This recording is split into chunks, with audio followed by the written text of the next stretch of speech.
Misteri rumah kapal di Teluk Betung, Bandar Lampung, dikenal dengan teluknya yang indah, lampu-lampu malam di pelabuhan, dan hiruk-pikuk kotanya. Tapi di balik semua itu, ada sebuah bangunan tua yang menyimpan legenda menakutkan. Masyarakat setempat menyebutnya rumah kapal.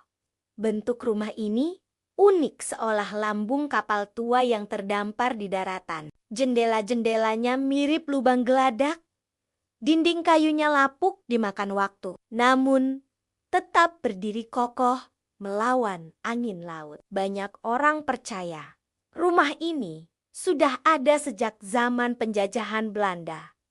Di siang hari, rumah itu terlihat sepi, tetapi di malam hari, seolah rumah itu hidup dan bernapas. Anak-anak kecil yang lewat selalu mempercepat langkah, sementara remaja nekat menjadikannya lokasi uji nyali. Namun bagi penduduk lama, nama rumah kapal bukan sekadar cerita seram. Mereka percaya rumah itu menyimpan kisah kelam yang diwariskan turun-temurun. Malam itu, seorang remaja, sebut saja namanya Raka, memberanikan diri masuk ke halaman rumah. Bukan karena ingin pamer keberanian, tapi karena ingin tahu apa sebenarnya yang disembunyikan bangunan tua itu. Berbekal senter kecil, ia mendorong pagar berderit. Bau tanah lembab bercampur garam laut menyambut langkahnya. Di ruang tamu berdebu,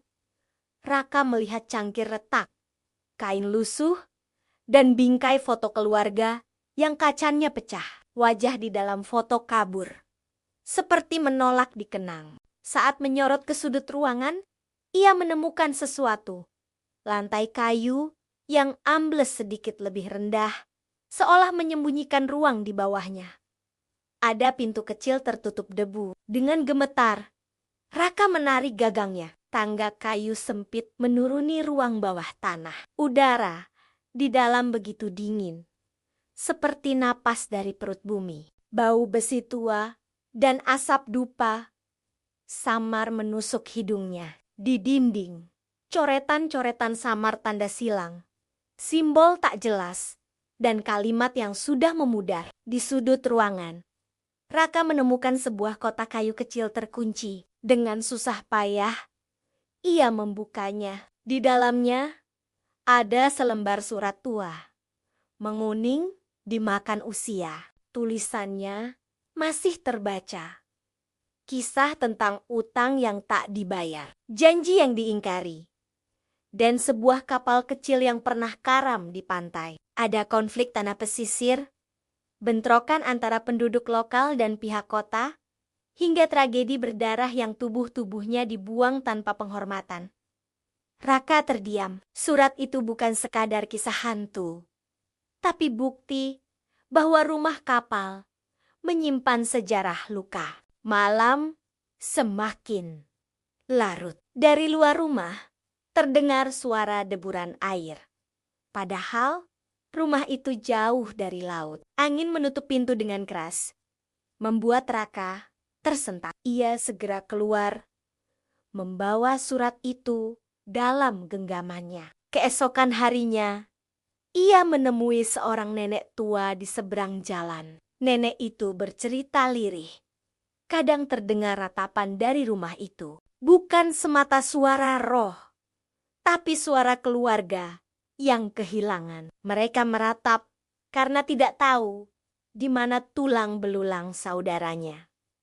Kita harus memberi mereka pulang. Raka sadar, misteri rumah kapal bukan sekadar cerita untuk uji nyali. Ada sesuatu yang lebih dalam. Permintaan agar sejarah yang pahit itu diakui. Malam itu, Raka kembali ke kontrakannya. Surat tua masih tergenggam erat di tangannya. Hatinya gelisah. Apa yang ia lihat bukan sekadar penampakan, tapi potongan sejarah yang terlupakan. Dan ia tahu, ini baru permulaan. Misteri sebenarnya menunggu di balik langkah berikutnya. Raka tidak bisa tidur Setelah malam itu, surat tua yang ditemukannya membuka jalan untuk memahami mengapa rumah kapal disebut angker. Ia tahu ia harus mencari jawaban lebih dalam. Ia mendatangi seorang wanita paruh baya, keturunan keluarga lama yang dulu terlibat sengketa tanah di daerah itu. Dengan suara bergetar, wanita itu mengaku ada keputusan keliru di masa lalu. Ada orang yang tak diberi pemakaman layak. Kata-kata maaf tak pernah terucap. Air mata menetes di pipinya. Dari situlah Raka bersama warga desa mulai bergerak. Mereka tidak lagi datang untuk uji nyali, melainkan untuk mengenang dan menghormati. Di balai desa, orang tua, pemuda, nelayan, hingga tokoh agama berkumpul. Mereka membawa dokumen lama, surat, foto, dan cerita turun-temurun. Ada perdebatan, ada rasa malu, tapi akhirnya mereka sepakat melakukan sesuatu. Malam itu, warga mengadakan upacara sederhana di halaman rumah kapal.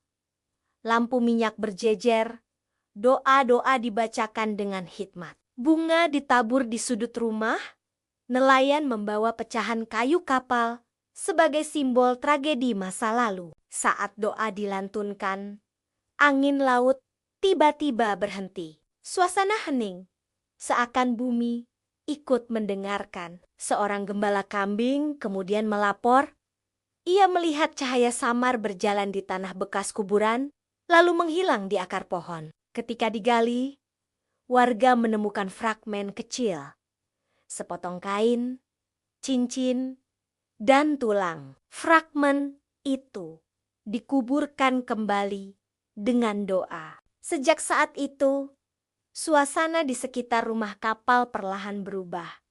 Rumah itu tidak lagi jadi arena uji nyali remaja. Anak-anak masih berbisik saat lewat, tapi kali ini dengan rasa hormat. Warga menunduk sebentar, memberi salam. Media lokal menulis tentang perubahan itu, bukan karena hantu hilang, tetapi karena luka sejarah diberi pengakuan. Beberapa bulan kemudian, suara-suara aneh di rumah itu berkurang drastis. Namun, legenda rumah kapal tetap hidup sebagai pengingat bahwa horor sering lahir dari luka manusia. Tahun berganti, rumah kapal tetap berdiri. Catnya mungkin pudar, kayunya rapuh, tapi kini ada bunga segar di pekarangannya setiap peringatan tahunan. Raka, yang kini dewasa, kadang berdiri di depan rumah itu. Ia tidak lagi mencari hantu. Ia mengingat orang-orang yang tak sempat mengucap selamat tinggal. Legenda rumah kapal akhirnya mengajarkan satu hal penting. Hantu hanyalah wajah dari luka yang belum sembuh. Saat luka itu diakui, tempat angker berubah jadi pengingat bahwa keberanian bukan soal mengusir ketakutan, tapi berani mengakui sejarah dan menghormatinya. Subscribe channel Sanggamara 99 dan bagikan jika kamu percaya cerita rakyat menyimpan kebenaran.